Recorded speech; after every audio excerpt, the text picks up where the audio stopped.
Hello everyone, welcome to my channel. आज हम लोग मेंटेनेंस के बारे में पढ़ेंगे। जो हमने पिछले वीडियो में रह गया था, हमने हाफ पढ़ा था कि सिर्फ इंट्रोडक्शन ही हम पढ़ पाए थे और मटेरियल क्या क्या नीड होती है वो हम उस वीडियो में पढ़ पाए थे।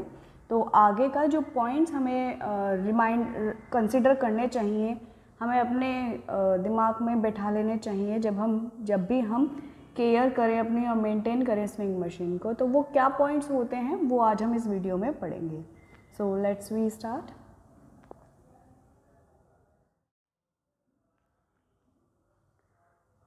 Points to be considered while cleaning. हमें क्या पॉइंट्स कंसिडर करने चाहिए जब हम अपनी मशीन की क्लीनिंग करें, अपनी मशीन की सफाई करें, तो क्या पॉइंट्स हमें दिमाग में रख के करना चाहिए या कौन से पॉइंट्स हैं जो हमें जिन पे हमें फोकस करना चाहिए, तो वो हम यहाँ पर पढ़ेंगे। ये कुछ 26 पॉइंट्स हैं जिनके बारे में हम लोग पढ़ेंगे। तो आइए स्टार्ट करते हैं। फर्स्ट पॉइंट आता है हमारा, before cleaning any machine turn it of. सबसे पहला पॉइंट है कि जब भी हमें अपनी मशीन को क्लीन करना है तो याद रखें मशीन का स्विच ऑफ करें और प्लग निकाल लें। जो तार होता है, जो वायर होता है, उसको जो आपका स्विच बोर्ड होता है उससे निकाल लें, उसमें ना लगा छोड़ें और ना ही प्लग को ऑन रखा छोड़ें।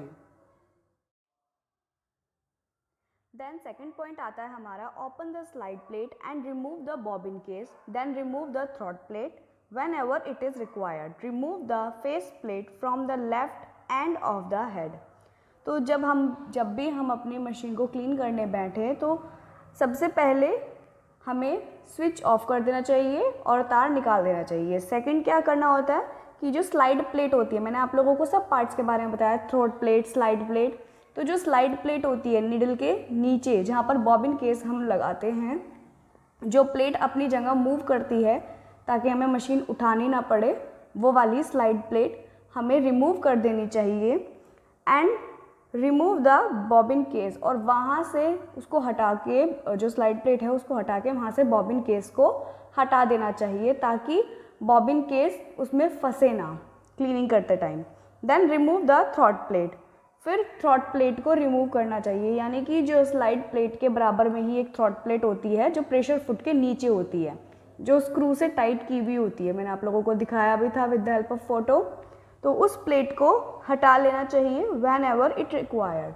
तो जब भी रिक्वायर्ड हो, जैसे कि हमें ऑयलिंग करनी है या आपको लगता है कि 3 महीने में आपने 3 महीने से वहाँ पर क्लीनिंग नहीं की या काफ़ी टाइम हो गया आप लोगों ने वहाँ क्लीनिंग नहीं की, तो आप उस प्लेट को हटा के और क्लीनिंग कर सकते हैं। Remove the face plate from the left end of the head, और फेस प्लेट को रिमूव करें। जो मशीन होती है, मशीन के आगे आपने देखा होगा फेस प्लेट होती है। मैंने आप लोगों को बताया था आर्म में, जब मैंने आपको अपर पार्ट आर्म बताए थे, आर्म के जितने भी पार्ट हैं, तो उसमें मैंने आपको एक फेस प्लेट भी बताया था। तो फेस प्लेट उसको रिमूव कर देना चाहिए। वहाँ पर स्क्रू होता है, उस स्क्रू को लूज़ करके और आप वो फेस प्लेट हटा सकते हैं और वहाँ से क्लीनिंग कर सकते हैं।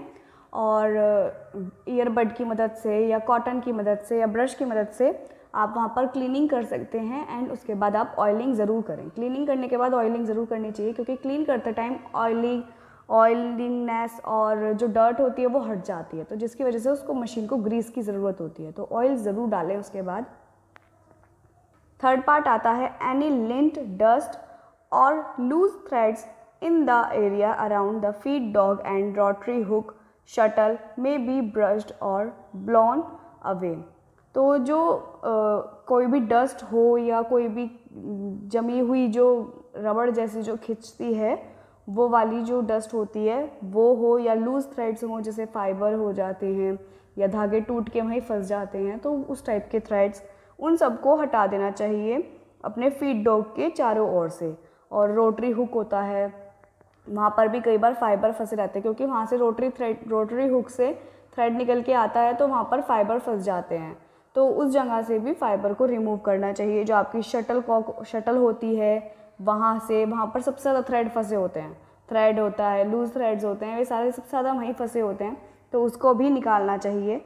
Do not use anything hard such as a screwdriver और scissor point to remove the length.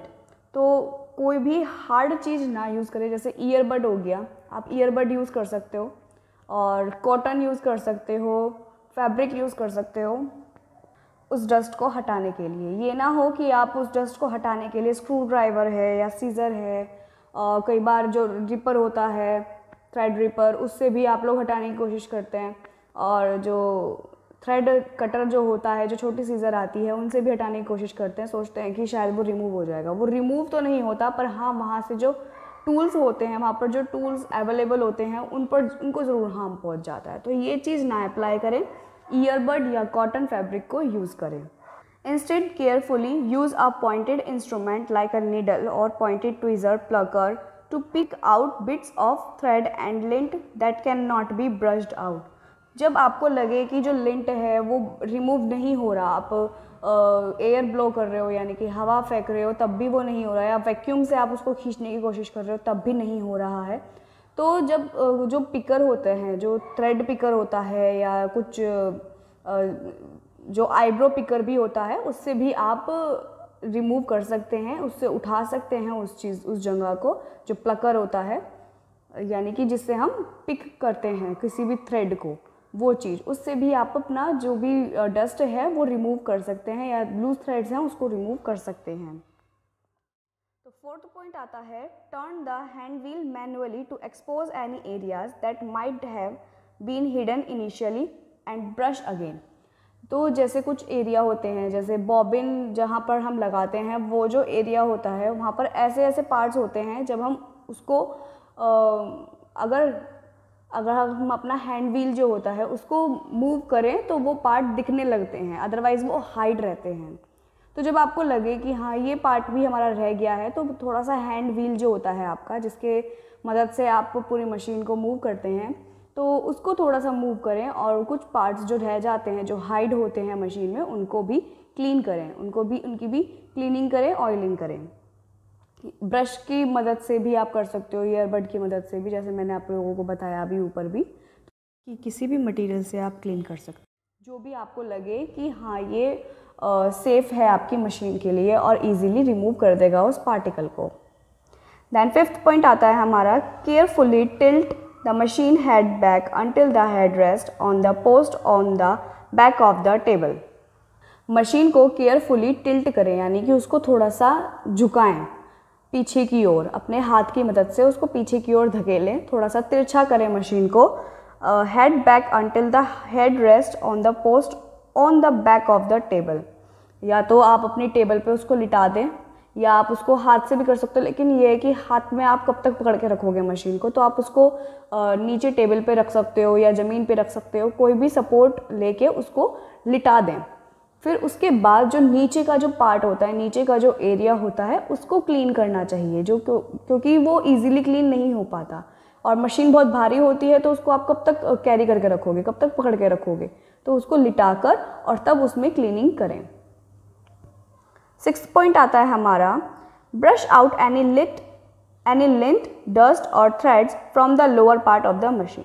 तो उस जगह पर भी ब्रश करें, जैसे कि हमारे ऐसे बहुत से पार्ट्स होते हैं जिनके बारे में शायद हमने पढ़ा नहीं है, पर वो ऑलरेडी होते हैं मशीन में, थोड़े हिडन होते हैं, तो उन पार्ट्स को भी अच्छे से क्लीन करें, वो एरिया भी क्लीन करें जिस जगह पर मशीन रखी होती है, क्योंकि कई बार डस्ट वहाँ पर भी पहुंच जाती है और रिमूव नहीं होती है इजीली, तो वो एरिया भी ज़रूर क्लीन करें जहाँ पर मशीन रखी होती है।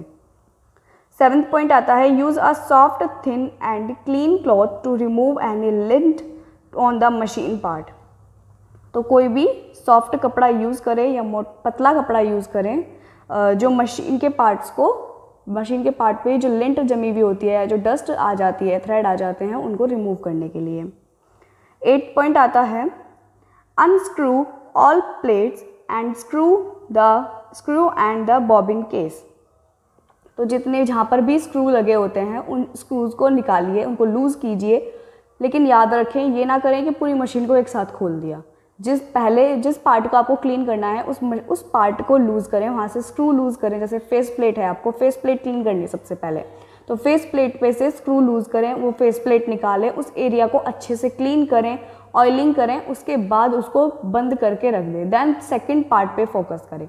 जैसे हैंड व्हील हो गया तो हैंड व्हील को फिर क्लीन करें, या फिर जो हमारा बेड पार्ट होता है, बेड में जितने भी पार्ट्स आते हैं, स्लाइड प्लेट, निडल प्लेट, उन सब का स्क्रू ढीला करके और तब उसमें ऑयलिंग और क्लीनिंग करें। तो इस तरीके से डिवाइड कर ले पार्ट्स को एंड देन आफ्टर क्लीनिंग करनी स्टार्ट करें। ये ना करें कि पूरी की पूरी मशीन खोल के बैठ गए, अब तो पता ही नहीं कि कौन सा पार्ट कहाँ लगेगा, किस तरीके से लगेगा। तो ये चीज़ ना करें, इससे आपको भी हार्म है और मशीन तो बेचारी हो ही जाएगी बेकार।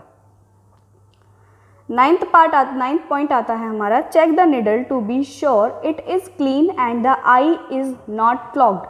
तो जब निडल आप लगाएं तो निडल क्या होता है, कई बार काम करते करते निडल का जो होल होता है वो क्लॉग्ड हो जाता है, या उसमें जैसे डर्ट फंस जाती है, तो डर्ट फंसने की वजह से क्या होता है उसमें थ्रेड ही नहीं जा पाता, या ये कह लो कि थ्रेड उस जगह जम जाता है। तो इन सब चीज़ का ध्यान रखें। जैसे लेदर है उसको स्टिच कर लिया तो क्या होता है उस जगह पर कई सारे फाइबर्स जो होते हैं, या कोई भी जो इसमें जैसे वेलवेट है उसके जो फाइबर्स होते हैं, सबसे ज़्यादा फाइबर्स निकलते हैं वेलवेट के जब उसको स्टिच करते हैं। तो ये ध्यान रखें कि वो फाइबर्स उसमें ना फंसे हों, वो क्लॉग्ड ना हो, वो उस निडल में गंदगी ना फंसी हुई हो, तो उसको भी रिमूव करें। नेक्स्ट पॉइंट आता है, replace the needle if necessary. अपनी निडल को रिप्लेस करें, अगर वो ज़रूरत है उसको हटाने की तो उसको हटा दें। दैन नेक्स्ट आता है, wipe away any excess oil और dust on the head, machine bed, motor, table and stand. तो जितना भी एक्सेस, जैसे आपने ऑयलिंग की है तो क्या होता है कई बार ऑयल एक जगह पे ज़्यादा गिर जाता है तो वो बह के नीचे आ जाता है, तो वो चीज़ ना होने दें। अगर पहली बात तो इतना ऑयल डालें ही ना, लेकिन फिर भी गलती से डल जाए तो उसको रिमूव कर दें। जितना भी एक्सेस होता है, जितना भी एक्स्ट्रा ऑयल होता है वो बाहर निकल के आ जाता है, तो उसको क्लीन कर दें ताकि आपकी मशीन स्लिपी ना हो। और क्या होता है कई बार ऑयल जब निकल के गिरता है और उस पर डस्ट चिपक जाती है, और डस्ट चिपकने की वजह से वो बाद में बड़ी ही थिन सी गंदगी बन जाती है, लिंट बन जाती है, जो कि रिमूव करनी बहुत भारी होती है। तो इसलिए इन सब चीज़ का ध्यान रखें, मशीन को बिल्कुल क्लीन करके रखें, और ऑयलिंग, प्रॉपर ऑयलिंग जितनी नीड है सिर्फ उतनी ही ऑयल डालें। ये ना हो कि पूरा भर दिया उसमें कि नहीं बहुत अच्छी चलेगी, ऐसा नहीं होता। अगर आप ऑयल ज़्यादा डाल देंगे तो क्या होगा, वो मशीन में जब हम काम करना स्टार्ट करेंगे, जब हम स्टिचिंग करेंगे तो उस टाइम पे वो निकल के आने लगेगी और आपका फैब्रिक भी ख़राब हो जाएगा और थ्रेड तो हो ही जाता है ख़राब। देन 12th पॉइंट आता है हमारा, if there is lint between the tension disc and in the thread guides, use thread to floss the tension disc and remove any lint. जब आपको लगे कि टेंशन डिस्क में और थ्रेड गाइड में दोनों के बीच में लिंट फंसी हुई है या गंदगी आ गई है तो उसको भी क्लीन करें। ये ना करें कि ये तो हम रिमूव करेंगे, बहुत टाइम लगेगा, तो करने में टाइम लगेगा तो इसलिए करो ही मत, छोड़ दो, कोई बात नहीं, इसकी ज़रूरत नहीं है। नहीं, ऐसा नहीं होता, क्योंकि आपका थ्रेड वहाँ से जाता है तो थ्रेड भी वो गंदगी उठाता है और फिर पूरी मशीन में नीचे तक लेके जाता है। तो इसलिए थ्रेड गाइड तक का जितना भी एरिया होता है, उसके बीच का जो पार्ट होता है टेंशन गाइड से लेके, टेंशन डिस्क से लेके थ्रेड गाइड तक का, उसको भी क्लीन करना चाहिए। वहाँ पर भी गंदगी जम जाती है, क्योंकि छोटा एरिया होता है तो गंदगी ज़्यादा जमती है, तो उसको भी क्लीन करें। Use thread to floss the tension disc and remove any lint. तो आप थ्रेड भी यूज़ कर सकते हो, थ्रेड से आप स्ट्रेच करके थ्रेड को और तब वहाँ से गंदगी उठा सकते हो दोनों हाथों से। और आप ईयरबड भी यूज़ कर सकते हो, वैसे इतना स्ट्रेस करने की ज़रूरत नहीं, आप ईयरबड से क्लीन कर सकते हो ईजिली। देन नेक्स्ट पॉइंट आता है हमारा, if you have oiled the machine, sew on few scraps to remove any excess oil. जब आप अपनी मशीन को ऑयल करते हैं, sew on few scraps to remove any excess oil. जैसे कि मैंने बताया कि कई बार क्या होता है कि हम मशीन में ऑयल डालते हैं तो कुछ बाहर निकल के आ जाता है, एक्सेस जो एक्स्ट्रा होता है वो बाहर निकल के आ जाता है, तो उसको क्लीन करना चाहिए। लेकिन क्या होता है जब निडल हमारी फैब्रिक के अंदर पेनिट्रेट होती है, फैब्रिक के अंदर जाती है और थ्रेड उठाती है, तो क्या होता है नीचे का ऑयल और ऊपर का ऑयल, जो हम फेस प्लेट में ऑयल डालते हैं वहाँ पर जो ऑयल होता है, जब हम स्टिचिंग करनी स्टार्ट करते हैं तो वो ऑयल नीचे बाहर निकलने लगता है। जितना भी एक्स्ट्रा होगा, जितनी उसको ज़रूरत होगी वो एक्सेप्ट कर लेगा और बाकी एक्स्ट्रा वो निकाल देगा। तो उसकी वजह से फैब्रिक ना ख़राब हो तो उसके लिए आपको एक सैम्पल फैब्रिक लो, यानी कि जो वेस्ट फैब्रिक होता है, जो एक्स्ट्रा पीसेस आपकी कटिंग बची होती है उनको लो और उसको सिलो। पहले सिलने की वजह से क्या होगा, जो जितनी भी ऑयल होगा, जितना भी एक्स्ट्रा ऑयल होगा वो आपका उस थ्रेड पे और उस फैब्रिक पे निकल जाएगा। तो इस वजह से आपका फैब्रिक भी ख़राब नहीं होगा। तो ये भी चीज़ ध्यान रखें और आपको भी पता लगेगा कि मशीन सही से चल रही है या नहीं चल रही है। तो 2 फ़ायदे होंगे आपके, तो ये चीज़ भी ज़रूर करें। देन नेक्स्ट पॉइंट आता है हमारा wash hands after cleaning and oiling the machine. जब आप क्लीन करें ऑयल मशीन को और ऑयलिंग करें तो हाथ ज़रूर धोएं, क्योंकि क्या होता है कपड़े पे निशान पड़ जाते हैं। अगर आप हाथ नहीं धोएंगे ऑयलिंग और क्लीनिंग करने के बाद तो मशीन पे जो फैब्रिक होता है उस पर निशान पड़ जाएंगे और वो रिमूव नहीं होंगे। आप कितनी भी कोशिश कर लेना वो रिमूव नहीं होंगे। तो इसलिए जब मशीन को क्लीन करें और उसमें से ऑयलिंग करें उस मशीन की, तो हम हैंड को हमेशा वॉश करें साबुन से।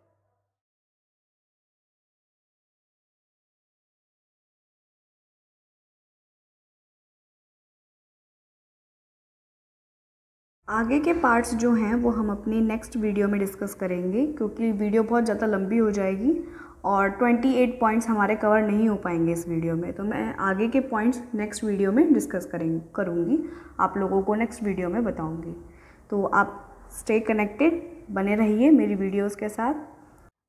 सो आई होप कि आप लोगों को मेरी वीडियो पसंद आई है, लेकिन फिर भी आपको कोई क्वेरी है, कोई क्वेश्चन है जो आप मुझसे पूछना चाहते हैं, तो मेरी वीडियो के नीचे कमेंट सेक्शन ओपन रहता है, आप वहाँ पर जाके मुझे कमेंट करके भी पूछ सकते हैं। अदरवाइज एक डिस्क्रिप्शन बॉक्स होता है जिसमें जाके आप देखेंगे कि वहाँ पर मेरी इंस्टा आईडी का लिंक मैंने शेयर किया हुआ है। अदरवाइज़ मैं वीडियो में भी साथ के साथ शेयर करती हूँ अपनी आईडी का नेम, जिस नेम से मेरी आईडी होती है। आप वहाँ से भी नेम लेके आप एंटर करेंगे तब भी मेरी आईडी खुल जाएगी। अदरवाइज़ नीचे लिंक तो होता ही है, उस पर एकदम क्लिक करेंगे तो आईडी मेरी खुल जाएगी। आप वहाँ पर जाकर मुझसे कोई भी क्वेश्चन या किसी भी तरह की आपको क्वेरी है वीडियो से रिलेटेड या उस कंटेंट से रिलेटेड, आप मुझसे ईजिली पूछ सकते हैं। तो आई होप कि आपको वीडियो अच्छी लगे और समझ में आए, और जो भी क्वेरी हो वो आप मुझसे ईजिली पूछ सकते हैं। So thank you. आप मेरी वीडियो को लाइक, शेयर और सब्सक्राइब ज़रूर करना मेरे चैनल को। Bye bye.